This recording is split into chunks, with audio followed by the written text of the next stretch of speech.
Quality is everything. Um, it was kind of a joke. There was a wine that was made years ago, and it's called rotten grapes. Well, wine is not made from rotting grapes, and they're not rotten. They're actually high quality, and it's a high control situation. Everything you do has to revolve around quality if you're going to be a grape grower. You have to produce the best fruit. You have to develop the relationships with your wineries that are going to buy these. And you want to make sure that the people doing the work in your vineyard are the best you can find. Quality starts in the vineyard. They always talk about that the wine is made in the vineyard. I have a personal joke in that it's really nice. We see the winemaker's name all over the bottles, but I never see the grape grower's name on the bottle. Yet they all say the quality of the wine starts in the vineyard. So I think grape growers need a little more recognition. You want to make sure that you're sustainable in everything you do. It's your reputation. That's what you're trying to do. You want to have a good product, and you want to be proud of it, and you want people to look at it and enjoy it. But what's your objective? Are you looking at growing grapes and maximizing yield to maximize the gross income? But then you may not hit the quality standards required by the buyers. Is it sustainable? There are people out there that want to go to ultra low production per acre. The flip side, though, is that the cost of production per acre exceeds the income from ultra low productivity. So it's not really sustainable, and you have to be profitable. In the long run, you have to be environmentally responsible, you have to be ecologically responsible, but it also has to make economic sense for you. If you're looking at getting into the game and you want to take a look at stuff, there are things you control and things you can't control. Brand new piece of land, open, you've done your homework. You can't control the topography and you can't change the climate. But you do have the option at the very beginning, and here's all the factors in starting a vineyard that you need to think about. What's your nutrition in there? What's the soil structure like? What are the cultivars going to be? Are you using rootstocks, and have you chosen them? How are you going to lay out the vineyard to maximize quality coming out? What's your spacing going to be? Is there competition in the area? Those are things you can control if you haven't got grapes in the ground. But once you do have the grapes in the ground, suddenly your topography, the varieties, the rootstocks, the climatic influences, the vineyard layout and spacing, they're done. It's fixed. You can't change that dramatically. You can, however, modify things by looking at managing soil moisture, vine nutrition, how you have the canopy architecture or training system, the competition, as well as the overall yields that you're going to look at. But what about climate and weather?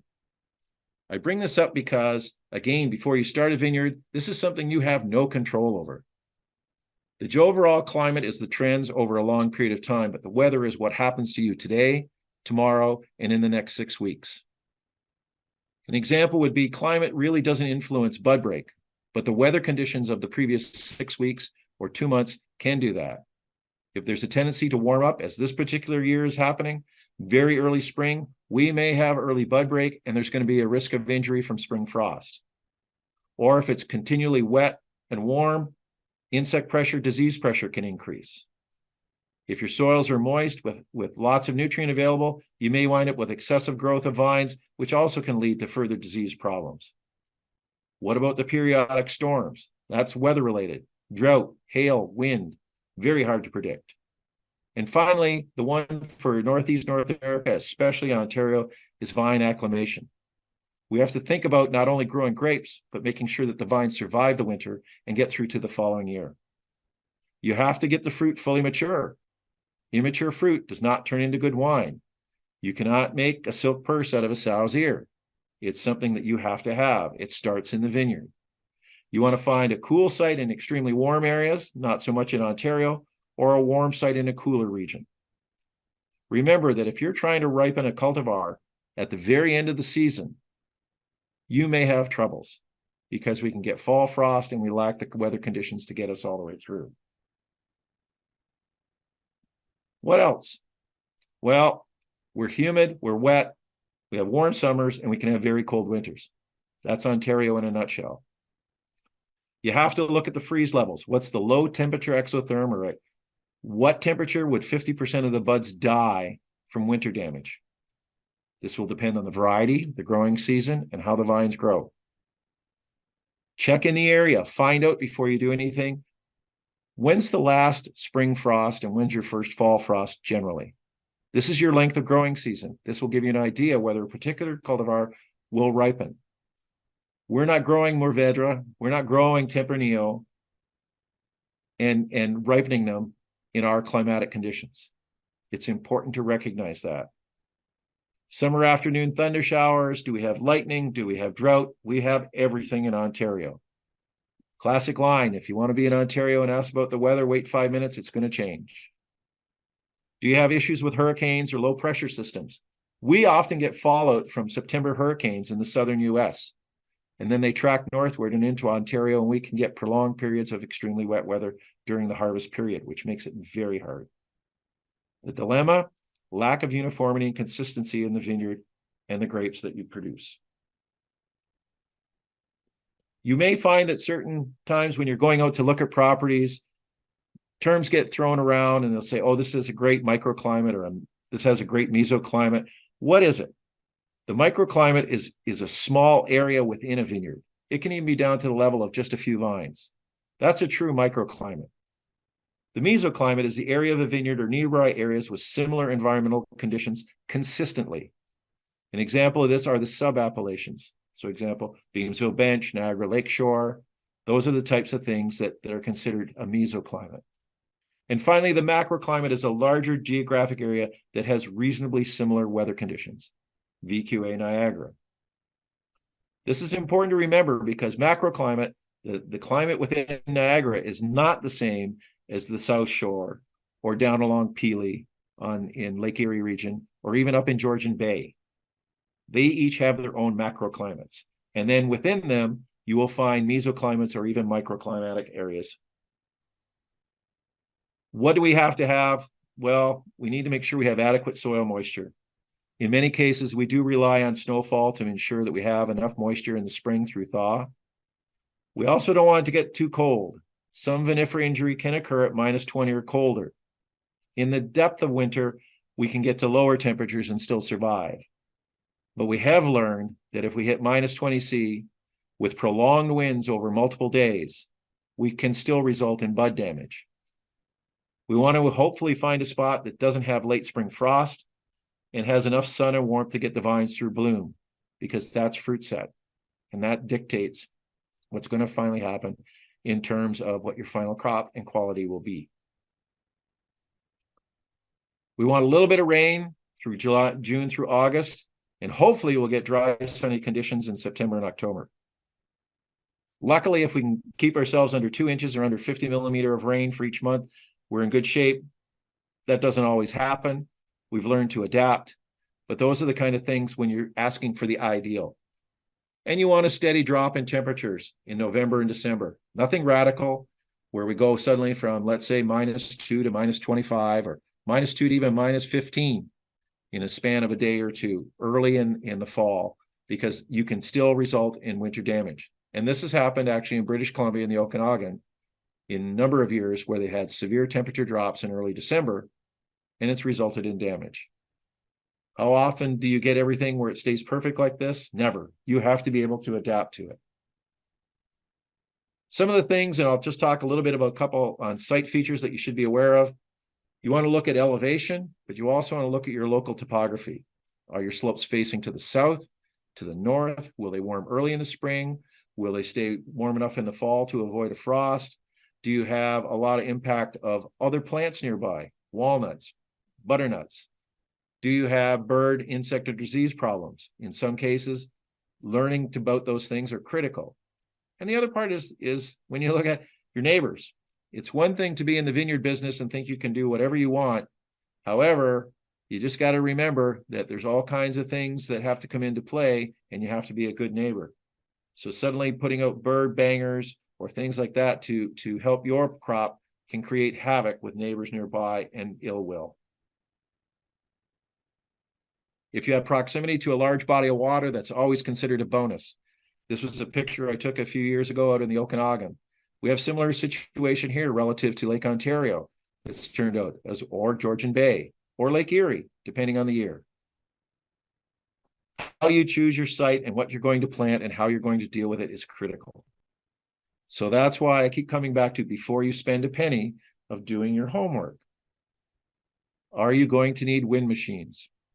A lot of work was done in the early 2000s right through till 2010, and a publication came out on the use of wind machines to mitigate winter injury. Will I need that?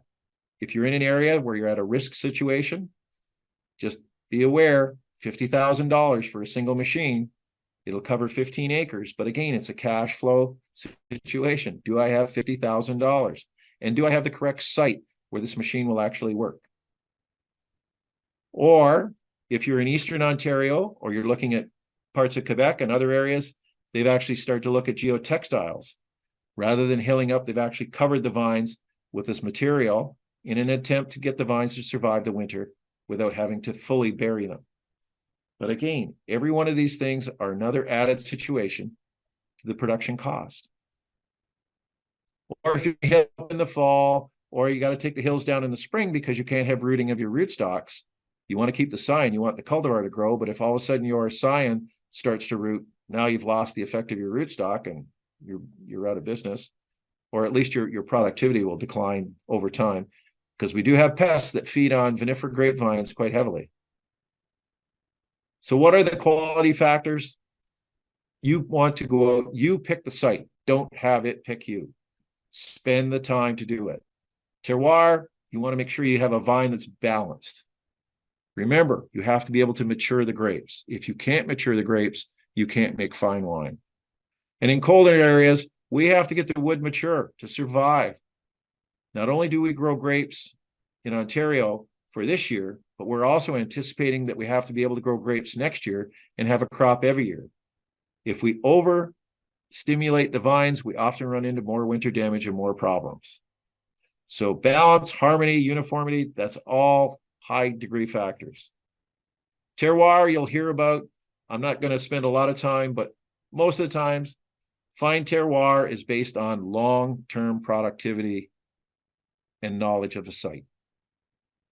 It takes into account the climate, the plant materials, and especially the viticultural aspect. What do we add to the grape quality that you're going to get? Romanée is probably one of the most well-known vineyards in the world. Well, when you have about 450 years of vine production, you can kind of tell, at least you've got a data bank that's pretty solid to tell you whether it's a great site or not. So, well, grapevine's a little bit like Goldilocks. We can't have too much. We can't have too little. We have to think about what we really need. We want a balanced vine that is according to the site capacity. So we need pretty good, well-drained soils. You can have rock content. It can be stony, that's fine, but you need an effective rooting zone of at least 50 centimeters of depth for active root growth. You want moderate fertility. If it grows weeds really well and really big, or was previously corn with many bushels to the acre, it's probably got excessive nitrogen levels in it. That can be a problem. Weaker soils are better than overly strong soils. These are some of the charts that have come up over time for generalized things. So I always tell people, take soil tests before you sign on the dotted line. Find out what's in that ground before you do anything. Remember, soil system. We can't kill it. In that, I mean, we can't take it. And if we use materials or products or herbicides that wind up killing a lot of the arthropods or nematodes or protozoans, that's not good. We want to keep it as a good living system in balance. We're grape growing. Our job is to take a piece of land, produce from it, but also leave it in better shape than we found it. So when you look into the crystal ball, if you're looking at property and where you want to go, get weather data as much as you can, as close as you can to near where you're thinking of buying. The second part, and I've done this many, many times, well, this is a pretty big excavator, but I've gone places with backhoes, dig holes, find out what the soil is really like. Most people have no idea what's below their feet. How deep is it? How well drained is it? Does it show a tendency to pond water? Are there areas where it's really hard packed? And finally, get people, this is Lucy Morton and David Jordan, get people among others, to go and take a look. Experience of others is worth it. Having another set of eyes look at a piece of property other than a real estate agent or someone who's trying to move something quickly is vital. I can't emphasize this enough. Fill the gap with the right experts. And what I will highlight probably is, yes, soil maps we can get our hands on. The other part is knowing about the vine material and the quality, but find a viticulturalist that has local knowledge. I have traveled too many places where I go in and talk to people, and the person prior to my arrival brought something that worked well in Bordeaux and suddenly said, this is what you have to do. And it did not fit at all with the area where they were growing the grapes. Local knowledge, local understanding is vital. And you want a vineyard development person, if you're going to contract it out, that's got local experience. Planters, site preparation, vine handling, all of these. Spend the money, hire some consultants, and reach out if you're in Ontario to Covey, to Amafra, to others, and get their advice. Highly valuable. So some things that I really want to kind of summarize with a bit. Why are you getting into the grape and wine business? And are you ready for the long haul? Ask a lot of questions and determine how are you going to fill in your knowledge gap. Who's actually going to do the work for you? If it is you, you have to be educated and you have to work hard at it. I encourage you, visit vineyards and wineries, but also go with good, smart questions. Take some time to start out with a little handbook, write out the questions, and keep asking them over and over and over again of different people. Go to workshops, field days, even before you get into the vineyard business. Then you can get a sense and you'll see who's there. And you'll find out the information. You'll be shocked at how much is available. And honestly, what's your wallet like? Do you have the money to do it not only properly, but well? Do you have the time? Is your calendar or day book? If you want to go on vacation for 3 weeks in the middle of the summer every year, or if you're a sailor that likes to spend time on the water regularly, do you really have the time? Physically, I met a fellow who decided in his retirement that he was going to get into the vineyard business. He was 62 years old. Well, it was going to be 20 years. So that meant he was going to be 80 years old when that vineyard was 20 years old, when it should be at peak. Do I have the physical strength to do all of this? What is my risk tolerance level? Got to be understanding, recognizing some years, the weather, birds, winemakers, buyers just may not be in your side. Are you passionate about it? And probably the very first thing that should have been at the top is your family on board. As I mentioned at the outset, this is an industry that takes all your time, all your resources, a lot of your goodwill, and you got to have the support of family, friends, everyone. They may not totally agree with you, but it's something that you have to do and have in your back pocket. So right now I'll open it up to some questions, and I just have one slide at the end as kind of a summary, and hopefully our timelines are pretty good. In the meantime, I actually had a question that we might want to talk about. So a term you hear out there is clean vines a lot of the time. So do you want to expand a little bit on what clean vines are and why they're important? The clean vines is coming back to that over time, we've noticed that a large number of vines have developed or actually shown the symptoms of virus infection. So they are compromised vines. The Clean Vine program that's come into place is trying to ensure you want to buy the best vine you possibly can to put in the ground.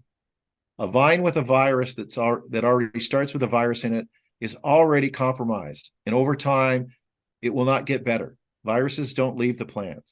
So the key is by having it virus-free and certified, and for that, you can be assured that those vines have the best chance going forward. There are some viruses in Ontario. You may hear the term red blotch. You may hear Pinot Gris virus, some other things that are out there. Those ones are definitely having an impact. What these viruses do often is delay maturity of grapes and often keep their quality to a much lower level than what they should be. If you're in a market that has to sell the best grapes at the best quality, if you've started with, quote, a dirty vine or a virus-infected vine, then you're behind the 8 ball. There is the Clean Plant Network. There is a grapevine certification network that's in place. The GGO is a partner along with Covey, along with other researchers that are working to make sure the industry only gets clean vines to plant and certifies nurseries. So again, probably to start with, and I would say this, don't plant vines that you're unsure of, and don't plant what a nursery wants to sell you. Plant the vines that you want to plant to meet the varieties that you want. I wouldn't buy a car just because somebody said, well, I have a car with 4 wheels and here, I think you should take this, when in fact I was looking for something else. No, this is a 20 to 25 year hang on. A car you can trade in easily. A grapevine you're not going to trade in. So make sure you start with the best vines and clean vines. I know there's been some frustration because getting clean vines has been a bit trickier lately. I think just because of delays in getting them and stuff too. So speaking about timelines, that's another thing to consider too, right? Is how long it might take you to get clean vines before you can plant them.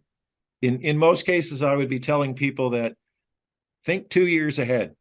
So in other words, if I'm in 2024, I want to be talking about vines to plant in 2026. Give the nurseries the lead time to get you the clean material. That's what it's going to take. If you can't expect to suddenly show up and buy in 2024 and be assured that they're good vines. And that's a big part of it. And it's a very good point to bring up. We're talking about, looking at potential disease pressure at the sites that you're potentially selecting for your vineyard. If it's a brand new site, if there's no vines planted yet, how do you assess potential disease pressures that you might be facing? Well, to be honest, grapevine diseases, unless you're in an area so hidden from any other grapes, including wild grapes, you're going to have insect and disease pressure. There are no places in Ontario that are free of disease. Another thing that you also have to take into account is what your thought process is. I know people are very interested in being much more sustainable ecologically and want to look at organic, but there's also a limited number of products that work on certain pests. Powdery mildew, downy mildew, black rot, from the disease side, even botrytis. I consider them what we call death and taxes. In other words, it's going to happen to all of us, and they're there every year. We have to pay taxes. These diseases are going to be present. So certain environmental conditions can make the diseases more difficult to control, but that's also by looking at the site. And when I would do site evaluations, I would look at all of the other plants that are growing nearby. Are there tree fruit grown by? Is there small fruit grown nearby? What are the soils like? What are the ripening patterns? All of these things can come into play. So you don't have to have just grapes on site to be sure of what it can do, but also become as I guess the term would be, a bit of a biologist in looking at all of the other plants growing nearby. Trees, when do they have a tendency to start throwing their leaves in the fall? Ask around. I've had the greatest luck when I went to China to do some work. I was fortunate that I spent time talking to old-time farmers who they'd never grown grapes, but they grew a lot of other commodities. And I asked them tons of questions. How did this mature? Why did you grow this in this location? Why did you do this and that? Which told me about capacity of the site. And that's what you're trying to evaluate. But I also was digging holes in the ground and other things to take a look at it.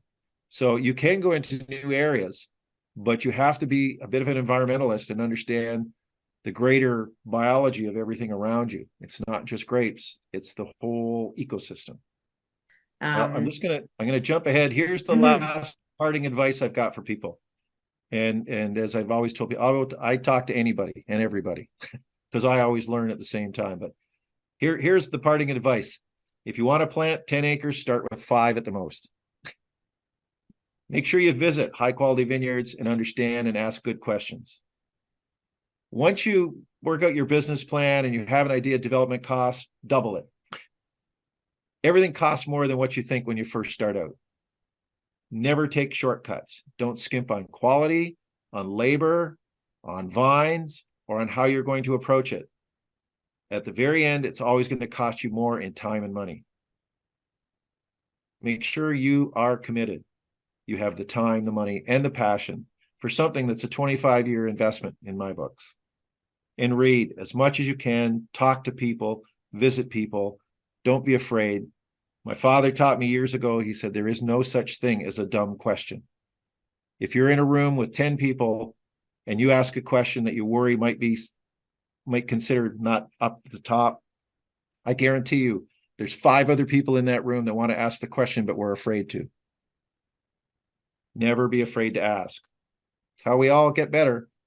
I've been lucky to travel the world, and it's see an awful lot of places and do an awful lot of things and do an awful lot of work at the as I call it, at the knees of others who have been there before me, understanding, I'm slowly getting up to there, and this is my 45th, actually moving into my 46th year of doing viticultural work and advice and other things. So, and I'm still learning. Kevin, we did have another question come through. So the question is, I'm new to this business and I have already purchased a vineyard. Where can I get help to, analyze and run that vineyard? Do you have a list of consultants that people can reach out to? How do they find these consultants? Well, generally what many people have done, if they're really, really brand new into the system, I always try and encourage them to touch base with the Ministry of Ag and Food and Vineland is their first step, because they will direct them to a number of resources. There are consultants around, there are nurseries around. Even Brock University has outreach as well. And it goes from there. I mean, I've done work. A former student of mine is doing a pest monitoring program independently for people to take a look at things. They're around, but I think if they start, I would start with the key one is go to your government resources first. The GGO has resources that's available. If you take a look on the webpage, there's a number of things. And again, if you find a name or get connections, don't be afraid to ask somebody, who have you used and what do you know about them? And the key is to get independent advice. If they're attached to a particular company that sells you the inputs, I've always prided myself on being the fully independent one, that I talk about nutrients or I talk about pest control products. I'm not on the kickback side of anything. I try to do it as if I owned it. So those are the kind of people you want to try and track down. Well, thank you very much, Kevin. It was wonderful to have you and have you present. And thank you to all the attendees as well for coming out.